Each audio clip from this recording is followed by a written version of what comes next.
अभी जो आपने देखा बलवा एक गांव है, वहाँ पे मॉब लिंचिंग का घटना सामने आया इस्माइल का, उस मॉब लिंचिंग को लेकर के क्या सोचते हैं आप?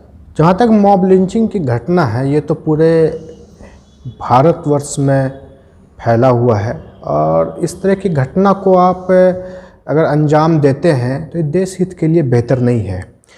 अररिया के संदर्भ में हम जोकी के संदर्भ में लेते हैं, यहाँ जो मॉब लिंचिंग हुई है उसके बाद केस भी दायर हुआ है।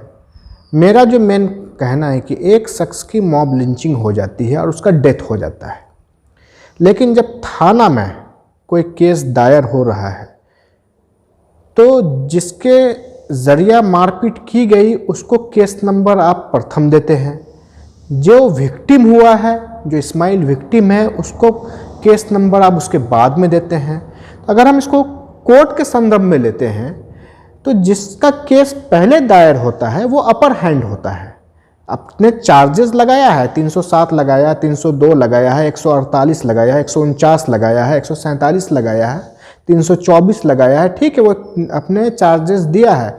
लेकिन जब एक आदमी अपर हैंड होगा, जबकि मॉब लिंचिंग का जो माने होता है उसमें आपको नॉन बेलेबल वारंट होता है, यानी किसी तरह का कोई बेल नहीं होना है और लाइफ टाइम आपको जेल के सलाखों के पीछे रहना है।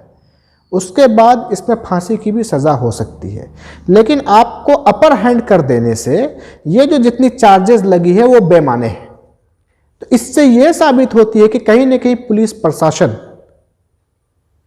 जिन्होंने ये कार्य किया है, जो पक्ष है जिसने इस्माइल पर अत्याचार किया है, उसके पक्ष में है पुलिस प्रशासन।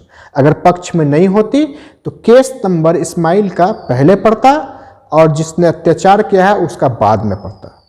तो मैं इसी बात पर कहने जा रहा हूं कि आपने जो केस नंबर, अभी पोस्टमार्टम की रिपोर्ट आई नहीं, पोस्टमार्टम की रिपोर्ट कोर्ट में जाएगी, वो रिपोर्ट क्या शो करती है वो भी है। ऐसा तो नहीं है कि उसको भी मैनेज कर लिया जाए, ये सब बहुत ऐसी चीज़ है। तो आप गलत कर रहे हैं, गलत करने के बाद भी आपको अपर हैंड मिल रहा है तो आपको इसका मतलब है कि सपोर्ट मिल रहा है।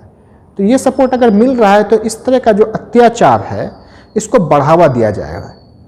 अगर जो जिसने गलत किया है, आपने चोरी किया, ठीक है, किसी ने कहा कि आपने चोरी किया, तो चोरी की सज़ा ये नहीं कि आप उसको बांध करके जान मार दें। आपका काम है आप पुलिस को इन्फॉर्म करें, उसको जेल के सलाखों के पीछे फेंकें। लेकिन यहाँ मामला दूसरा है और इस तरह की घटना दोबारा ना हो इसमें पुलिस संज्ञान ले, अररिया जिला प्रशासन, पुलिस प्रशासन संज्ञान ले और इस मामले को तह तक जा करके जो कार्रवाई करनी है आरोपित के लिए, जिस पर आरोप थोपा गया है, उनको जेल के सलाखों में दे कि दोबारा इस कार्य को ना करें।